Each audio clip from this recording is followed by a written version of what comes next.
Hello and welcome to an episode that deals with PR, that is public relation, and its role in crisis management. I am Swati Singh, teaching as a guest lecturer at Delhi University and other colleges. I'm also working as a corporate trainer and a media consultant for various organizations. I have an experience of 11 years with media and 7 years in teaching at various North Indian universities. Today we will discuss the following: definition of crisis, types of crisis, audiences affected by crisis, processes of handling crisis.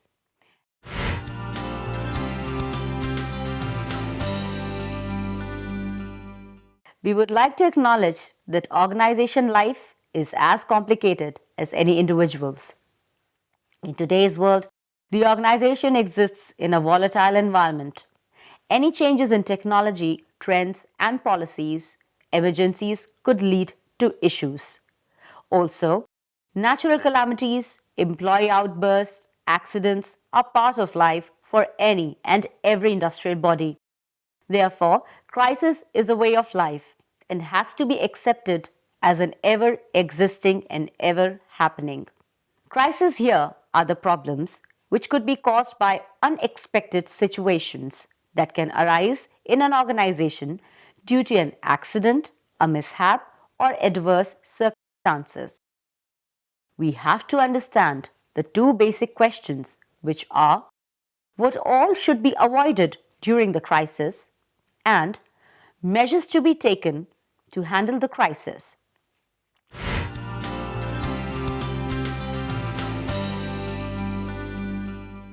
Crisis is rightly known as some unexpected event which is unwanted or unrelieved.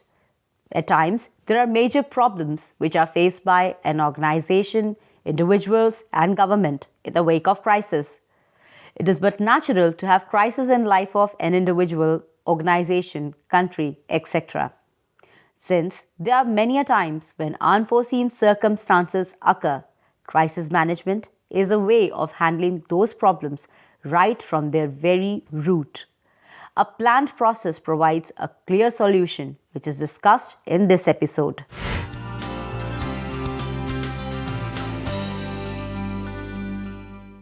It has to be clearly understood that crises are primarily of two types: natural, man made disasters.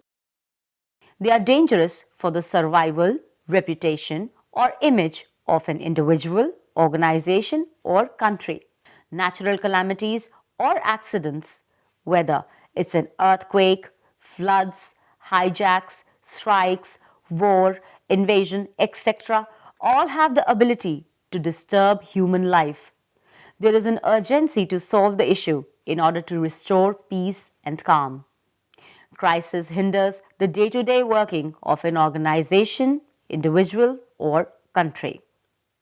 If avoided or lingered for long, crisis can lead to breakdown of the machinery, leading to problems in progress or normal working of the organization or person involved.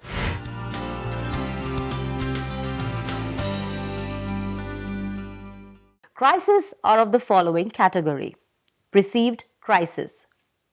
Masses can see from a particular viewpoint at a situation that will or have the possibilities of arising. Intrinsic crisis, total situation as seen by a neutral observer with all the facts.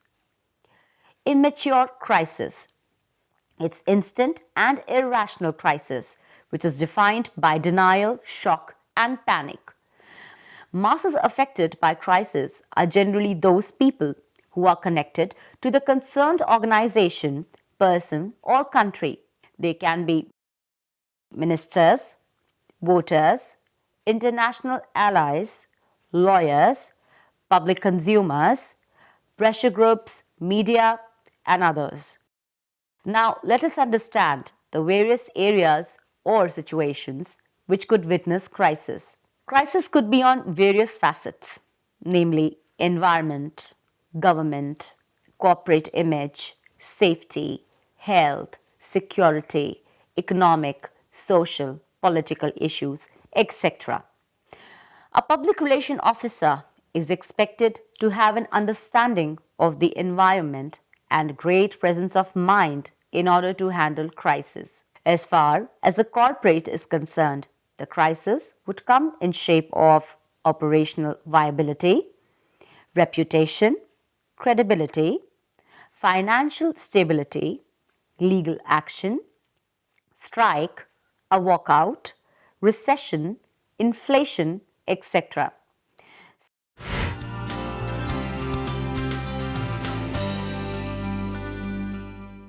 Quick decision to be taken. Since the situation arises unexpectedly, decisions have to be taken urgently. Time duration is less and specific threats have to be identified. Urgent demands have to be kept in mind and information would be required all the times. A sense of feeling of loss of control creeps in and this further makes routine business to work difficult. The blame game and miscommunication has to be handled in order to accomplish peace as soon as possible. The key to solving the above mentioned issue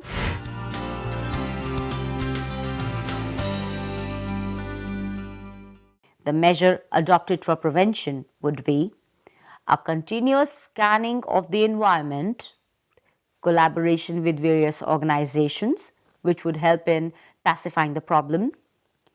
A positive relationship has to be built with the sufferers, media, government. Moreover, information or updates on the crisis should be provided on a regular basis to all the concerned parties in order to handle the gossip, grapevine, and rumors. When the crisis that hit Coke happened, Coke was sailing along quite comfortably in the Indian environment, figuring out that all it needed to do was market a dark colored bottled drink. Also comfortable in the fact that using an existing Marcom agency, it would be able to create the right kind of ambient noise to sell a standard consumer product. But very often what happens is that consumer companies don't realize where the winds will blow. And the winds that blew in here came from an activist organization which tested and found that the water which was going into the manufacture of Coke was contaminated. And when this happened, all hell broke loose. As far as Coke was concerned, it was producing a great product. But suddenly, as far as the world was concerned, the image was that of a consumer company which was producing a product which could be potentially lethal for the consumer.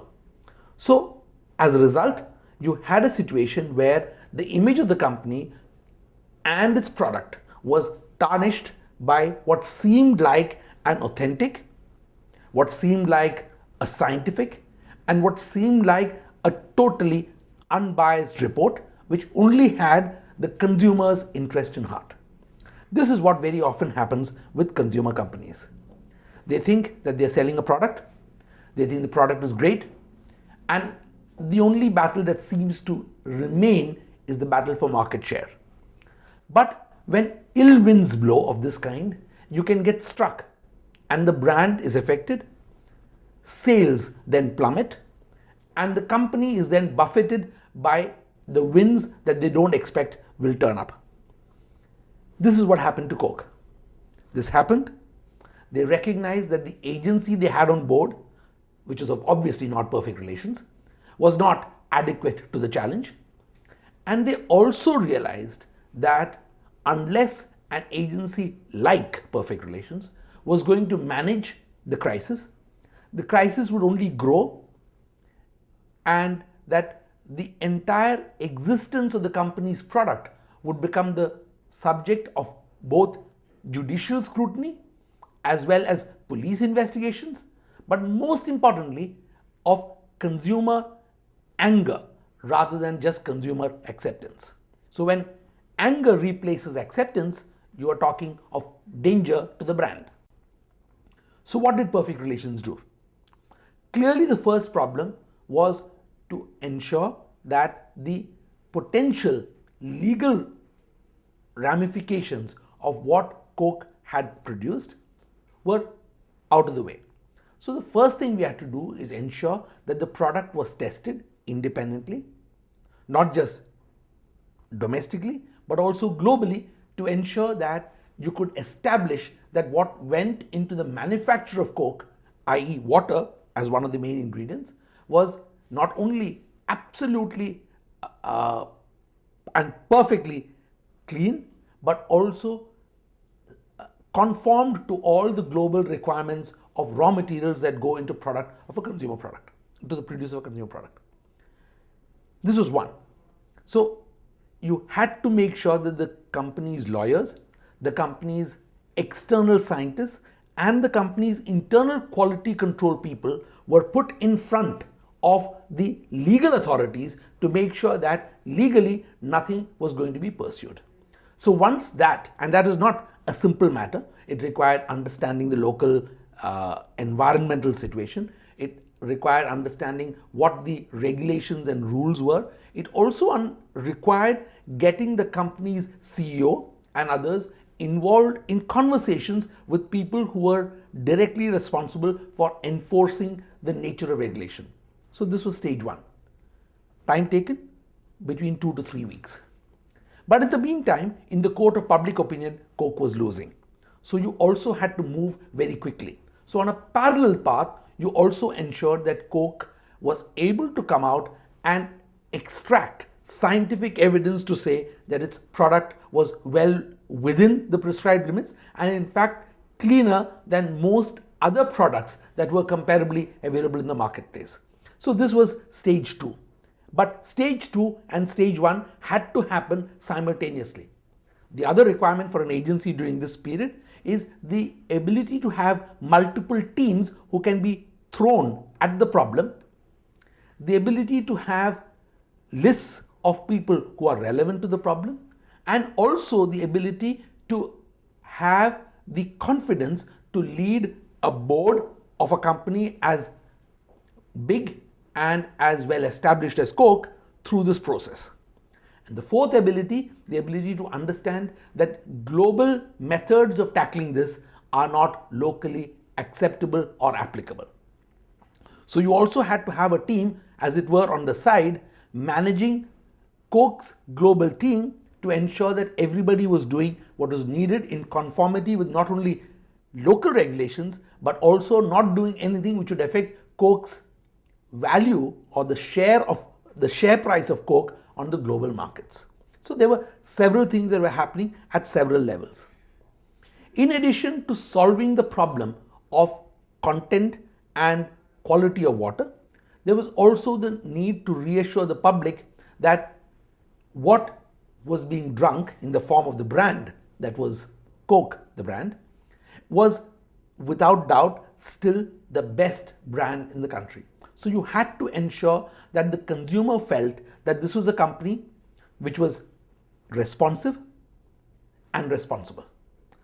And responsiveness had to be shown as being willing to go the extra mile without getting constrained into saying, if we do this, we'll be compelled to stay the course for much longer. We had to reassure the company and the board that this was not going to be a problem. The third activity which actually had to happen was also to ensure that a certain level of ombudsmanship, external whistleblowership, was brought into the company as part of its long-term process. So we recommended to Coke, for example, that they should have an India advisory board which would be mandated to look at process and procedure which went beyond what the brand required. So again, matter of thinking, strategy, localization, and the ability to understand what kind of people would be brought to bear on this. During this period of stage 3, you also wanted to make sure that the company came out with its own set of people who were third-party endorsers of what the company stood for. So while NGOs were going on television, NGOs were appearing before print magazines, you also had to make sure that Coke did not lose share of voice. The share of voice aspect is something again which requires not only the ability to manage in English, but also the ability to manage in at least 8 more languages, which became very critical because, in a sense, the action shifted out of Delhi into Kerala. When you look for an agency like this, what is it that crisis management is about? Crisis management is the ability to communicate in multiple languages, in multiple jurisdictions, and in multiple cultural settings. And without this ability, most companies are unable to provide the level of comfort of crisis management that a large global corporation requires in a large market like India.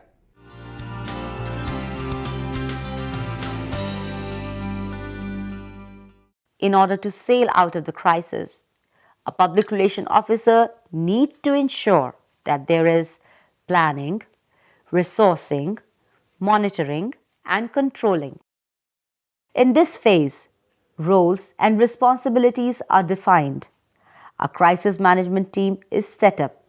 A communication plan is drawn. An organization chart is prepared.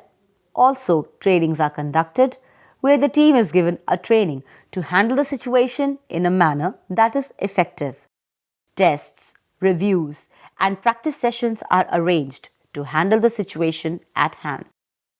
Successful outcomes of the effort put in during the activity or problem are then used in the actual situation. Various crises which have been handled on corporate level in the Indian industry range from Pepsi controversy, worms in the Cadbury chocolate case, Upha tragedy, Delhi bomb blast, 26/11 terrorist attacks, Satyam case, Bhopal gas tragedy, inflation. The determinants or parameters of gauging success of a crisis are on organizational capacity being restored, have the losses being minimized, if a lesson is being learned at the end of the day.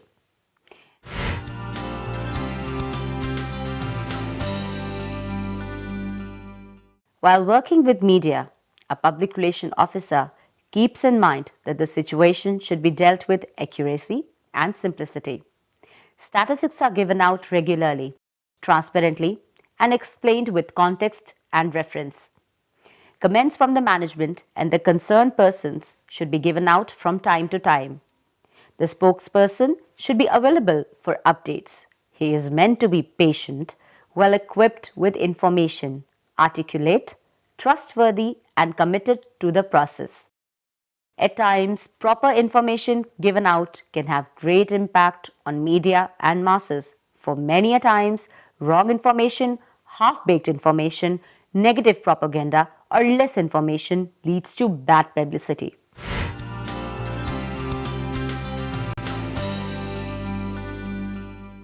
Media is kept in loop by arranging help desks, conferences, media briefs, interviews, mobile offices, to name a few tools.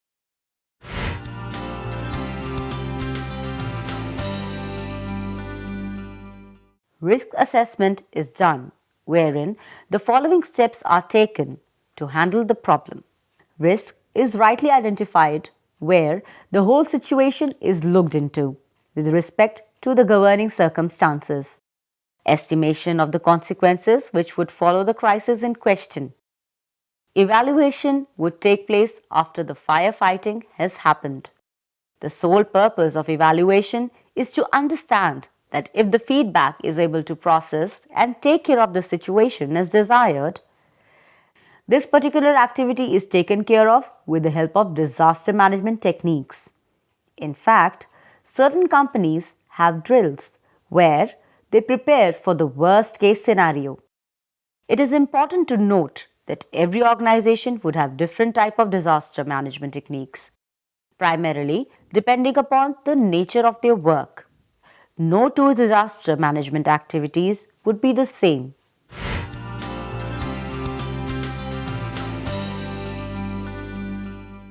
To control crisis from its very beginning, certain drills can be organized by the organization, especially for natural calamities, fires, or breakdown, which can help the workers or the staff in taking care of themselves and others in the adverse circumstances. Disaster management professionals to be called in. At times, certain professionals who are expert at handling various disasters could help the company by lending some information on how to deal with situations.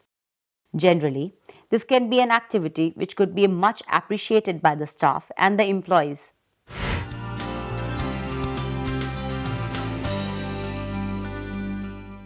Many companies need to take security measures prescribed by the government.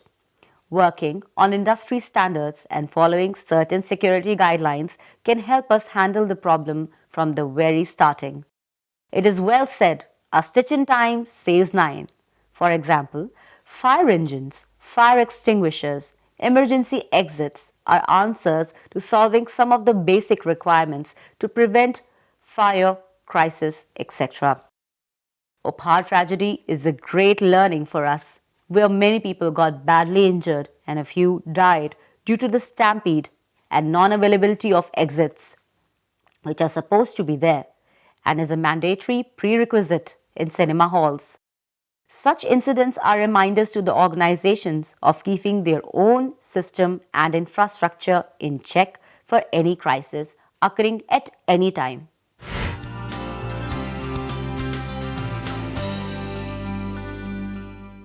Though no two crises are similar, some guidelines could be followed to handle all type of crises, which are avoiding excuses.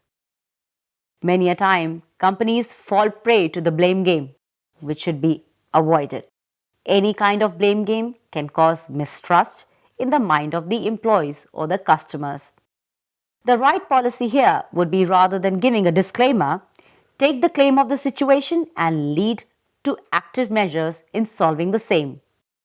Giving alibis would instigate the feeling of the organization hiding reality or running away from the cross questioning of the media, employees, victims, or the customers.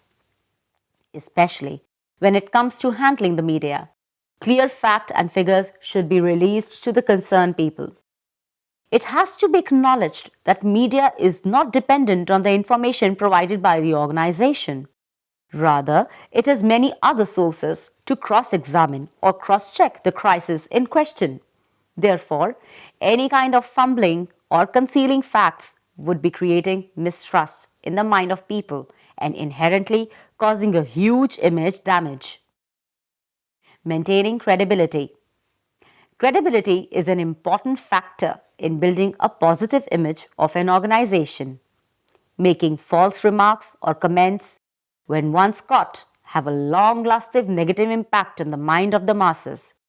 It is essential to understand that today, at the time of satellite channels and internet, no news can be manipulated, at least not on the factual grounds. For example, if a fire broke out in a company due to an accident in which a few workers got injured, the need of the situation is that the injured in the incident should be honestly reported.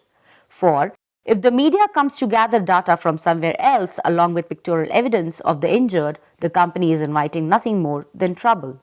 Update the people by giving them facts from time to time. Media or the masses avert delays.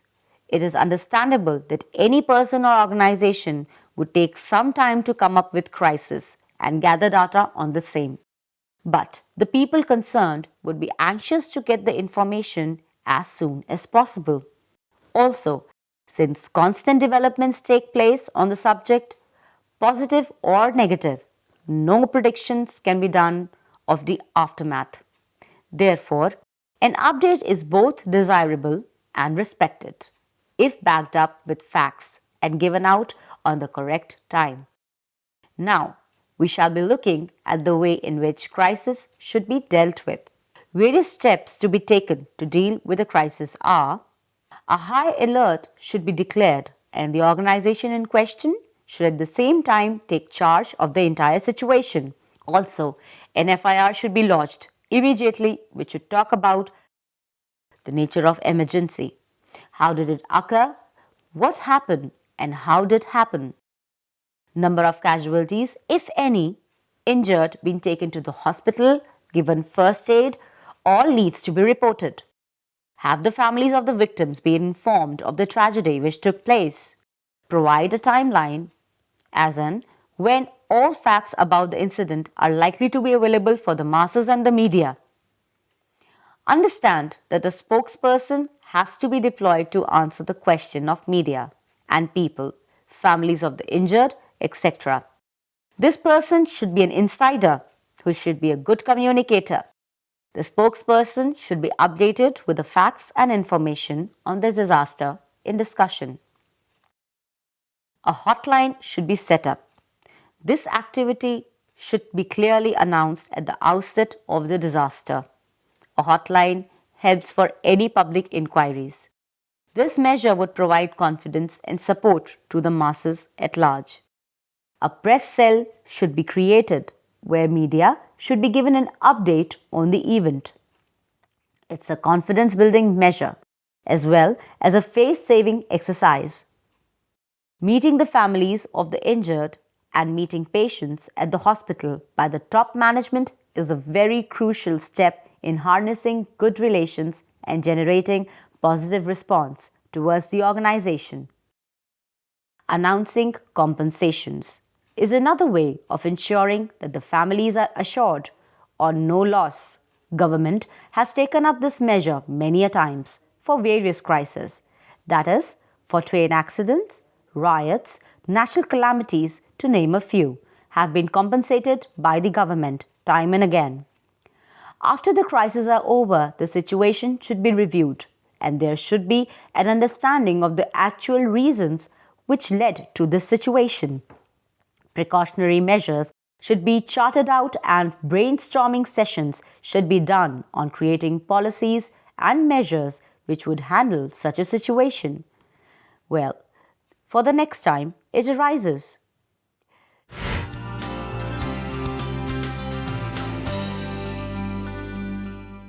It's time for a quick recap. Since crisis is a difficult and unexpected situation, its handling needs to be planned sensibly and sensitively. The organization in question should ensure that the trust is maintained and a good image is portrayed in front of media and the world, even during crisis. A public relation officer needs to take up certain confidence building measures like creating hotlines, opening media centers, giving compensations, visiting the injured in order to curb the negativity of the situation. Later on, when the disaster is over, a quick review should be taken of the entire situation and any further problems of the same nature should be avoided by arranging drills for handling various disasters, creating safety kits, keeping up to date with security measures, etc. We have to keep in mind that at the end of the day, the sufferers of the crisis expect that the organization, person, or government in question should take the responsibility of their action, willingness to take a positive action to take care of the problem in hand. Therefore, an expectation of facts should be provided and action should be taken to punish the wrongdoers. Thank you and goodbye. I hope you enjoyed this lecture.